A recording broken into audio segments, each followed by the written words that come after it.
Un siglo antes de que el anarquismo se identificara con el hombre rebelde de Albert Camus, el sociólogo y militante libertario Agustín Amon ya llegó a la conclusión de que el anarquista es, en primer lugar, un individuo que se ha rebelado. Si atendemos a Stirner, aunque este autor no empleara nunca la palabra anarquismo, estamos hablando de un hombre que se ha emancipado de todo cuanto se considera sagrado. Una persona que no busca verdades irrefutables, que huye de la tranquilidad existencial que parece otorgar consuelo a tantos otros, que se eleva por encima de todo tradicionalismo y que es capaz de derribar todos los ídolos, algo que sería del agrado de Erich Fromm. Entre aquellos prejuicios que ciegan al ser humano, el anarquista menciona en primer lugar al Estado. Proudhon llegó a definirlo como fantasmagoría de nuestro espíritu, incluso mencionó que la base de esta creencia estaba en que todo gobierno se ha presentado siempre como garante de justicia y protector de los débiles. Incluso, Malatesta es sorprendente, que se adelantara al análisis de Fromm y otros psicoanalistas cuando habla del miedo a la libertad que se esconde en el subconsciente de los autoritarios. El Estado es el enemigo originario de los anarquistas, no puede decirse otra cosa y no vamos a insistir en la abundante literatura al respecto, lo dejaremos en estas palabras de Bakunin: el Estado es una abstracción que devora a la vida popular, o de Malatesta, el gobierno, con sus métodos de acción, lejos de crear energía, dilapida, paraliza y destruye enormes fuerzas.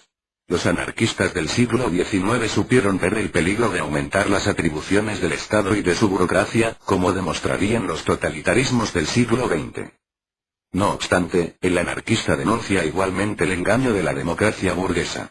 Stirner consideraba que el Estado burgués, a pesar de haber acabado con viejos privilegios, lo había realizado en nombre de su propio provecho y no del individuo. Proudhon señala la democracia como una arbitrariedad constitucional y pensaba que la noción de soberanía popular no era más que una artimaña creada por la generación anterior a él. Si las personas delegan su soberanía cada cierto tiempo, lo que hacen verdaderamente es renovar su abdicación, la renuncia a su propio poder. El razonamiento es sencillo: si el pueblo fuera verdaderamente soberano no habría gobierno ni gobernados, ya que el Estado quedaría diluido en la sociedad y no tendría ninguna razón de ser en la organización política y económica. Esta denuncia de la democracia representativa, como encubridora del poder económico y político, al margen de las ideas que tenga cada uno y siendo sincero, no puede decirse que haya envejecido lo más mínimo. Como resulta lógico, el anarquista no puede tener la más mínima fe en la emancipación gracias al voto, ni piensa que el Parlamento pueda conllevar una auténtica transformación social. No obstante, insistiremos en que asociar anarquismo con antipoliticismo no parece a estas alturas lo más adecuado, ya que hay en ella la vieja idea de la política como gestión de un Estado. La permanente crítica del anarquismo es hacia el parlamentarismo, y al margen de la actitud individual que tenga cada persona, no creo que sea algo negociable. Deberíamos estar lejos del fanatismo y de hacer abstracción de la realidad política, pero ello no elimina la constante tensión hacia la nación/Estado y la apelación a un ideal más elevado. Si hablamos de emancipación social, no puede haber cabida para idolatrar todo lo que tiene de accidental la existencia humana y que determina al individuo a entregar su libertad. No puede existir ninguna clave liberadora en dejarse llevar por algún papanatismo, en terminar sometiéndose a alguna abstracción.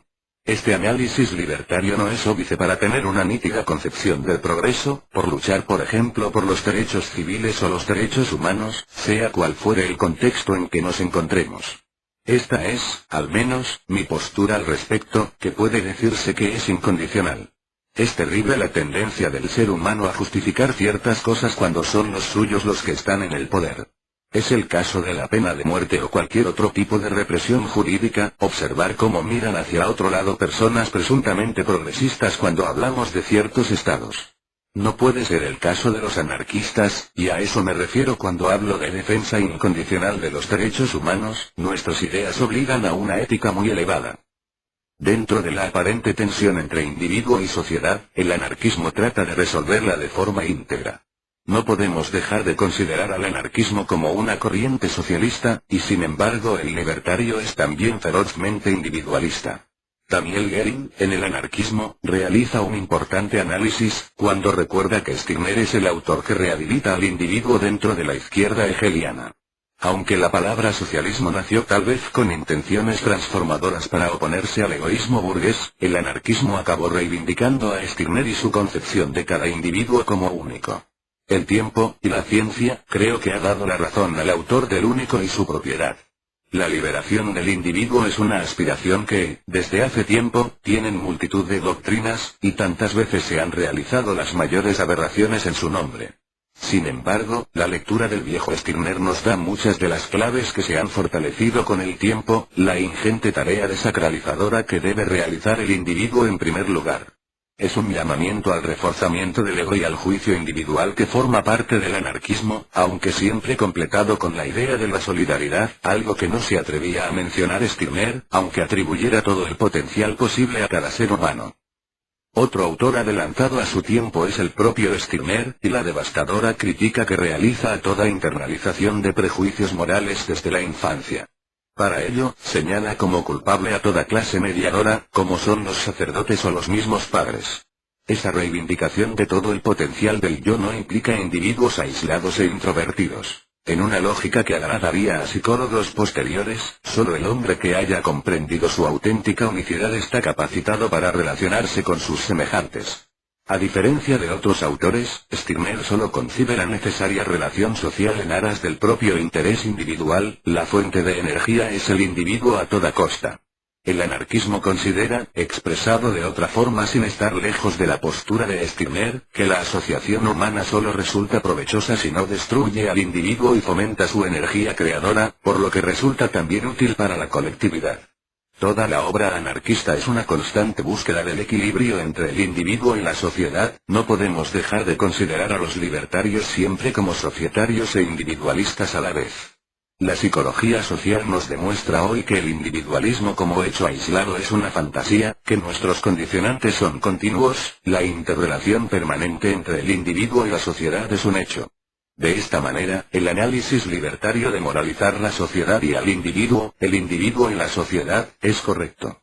Represión y falta de libertades, o un sistema basado en la explotación y la enajenación, solo puede tener como consecuencia un desbordamiento de la inmoralidad. Somos animales sociales, en cualquier caso, creo que es una concepción válida que se remonta a Aristóteles, y que está lejos de ser resuelta como sostienen todo tipo de conservadores.